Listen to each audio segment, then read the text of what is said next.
Postogola bridge, যেটি ১ নং বুড়িগঙ্গা সেতু নামেও পরিচিত, বাংলাদেশ ও চীনের যৌথ উদ্যোগে নির্মিত বুড়িগঙ্গা নদীর উপর এটি প্রথম সেতু।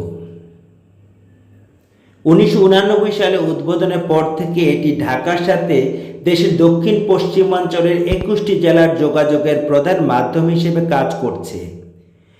এটি নির্মাণে বাংলাদেশ ও চীন যৌথভাবে অর্থায়ন ও প্রযুক্তি সহায়তা প্রদান করে, যার কারণে একে বাংলাদেশ চীন মৈত্রী সেতু ১ বলা হয়।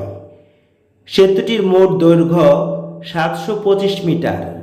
পদ্মা সেতু চালুর আগে ও পরে এটি মাওয়া হয়ে দক্ষিণ ও দক্ষিণ পশ্চিমাঞ্চলের যানবাহনের যাতায়াতের অন্যতম মূল প্রবেশদ্বার। ঢাকা মাওয়া ভাঙা ফোরলেন এক্সপ্রেসওয়ের অংশ হিসাবে সেতুটি ও এর আশেপাশে রাস্তা ও আধুনিকায়ন ও সম্প্রসারণ করা হয়েছে। সেতুটির কার্যক্ষমতা বাড়াতে ও ভারী যানবাহন চলাচলের উপযোগী রাখতে ২০২৪ সালের ফেব্রুয়ারি-মার্চ মাসে ব্যাপক সংস্কার কাজ চালানো হয়। ১ নং বুড়িগঙ্গা সেতু ছিল বাংলাদেশের প্রথম এবং একমাত্র টোল আদায়কারী সেতু, যার টোল আদায় বন্ধ করা হয়েছে ২০২২ সালের ১ জুলাই।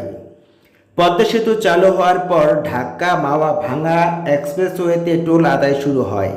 তখন থেকেই বুড়িগঙ্গা সেতু ১ এর টোল আদায় বন্ধ করে দেওয়া হয়।